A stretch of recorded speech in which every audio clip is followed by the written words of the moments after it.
It's interesting how we view ourselves and how other people perceive us or view us. Uh, you know, when you think about or discuss self-esteem, we think of that just on such a personal level. You know, when you talk about psychology, we think individually, but on a more social level, our self-esteem is actually defined very much by social circumstance, whether it is professionally, academically, or just socially, meaning like just out and about, whether it's in a club, among family, friends. We have all these roles, all these depictions that we portray about ourselves. But meaning like how we act at work is not necessarily how we act at home, behind closed doors. I'm taking a social psychology course, and I'm kind of doing this video, I guess, is just kind of a reflection of some of the materials that I'm studying, and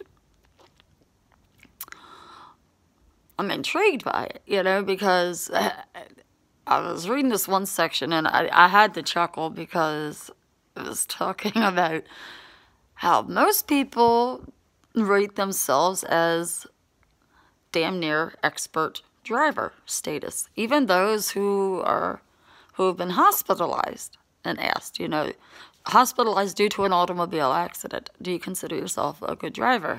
Most people say yes. I thought that was just like so funny. And I had to, you know, shake my head and just think, boy, oh boy, what denial, you know, what psychological barriers we put up before ourselves to not necessarily stop and take an honest assessment, because there's some horrible drivers out there. You know, I mean, truth be known, we all know.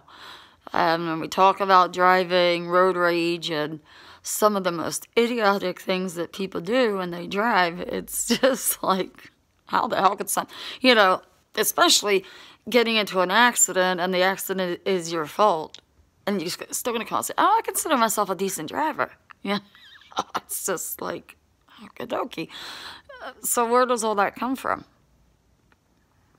You know, self-reflecting appraisals, self-verification, self-presentation, all the above.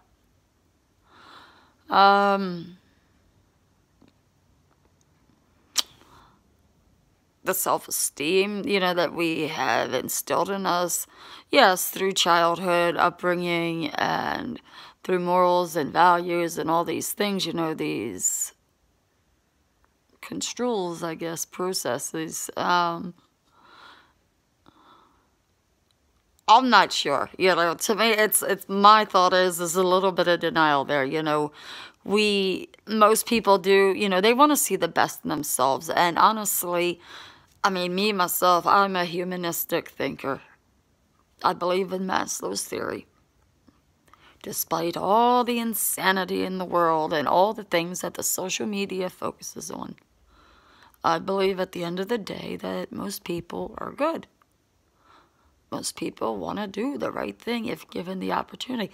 Yeah, you know, that doesn't include serial killers and child predators and rapists and all these, you know, horrific offenders. It does not include those, you know. But the social media, they don't focus on the good deeds that people do, you know. It's always about all these horrible things. But so I don't pay, of course I watch the news and things, but do I think that such people deserve such recognition? Probably no.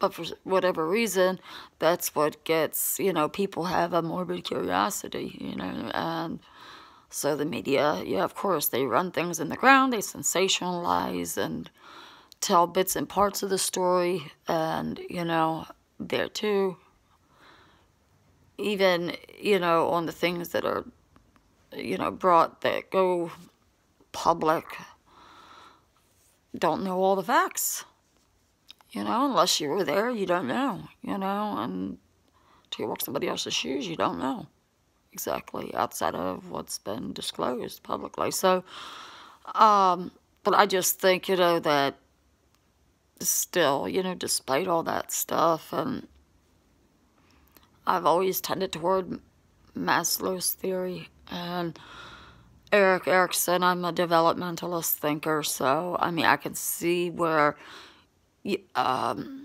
self-esteem, how that evolves, through childhood, early adolescence, late adolescence, early adulthood, middle adulthood, late adulthood, and so forth. I mean, and all the things that we go through. And so much of it is absolutely contingent on social situations. Absolutely so. And how we see ourselves and how we want other people to see us and it is important to us. Whether, it's so funny how we go through life and say, I don't care what anybody thinks. Yes, we do. Yes, we do. Because if we really didn't care what other people think, we wouldn't carry or present ourselves in certain ways depending on the circumstance. So it's thought-provoking. And I just, I thought, as I've done, discussions in past and stuff, and this is more just thought-provoking academics related to the social psychology aspect of things, even though, my area is more forensic psychology. I mean, other courses in profiling, and which is equally as fascinating, which I may do a little discussion on another time.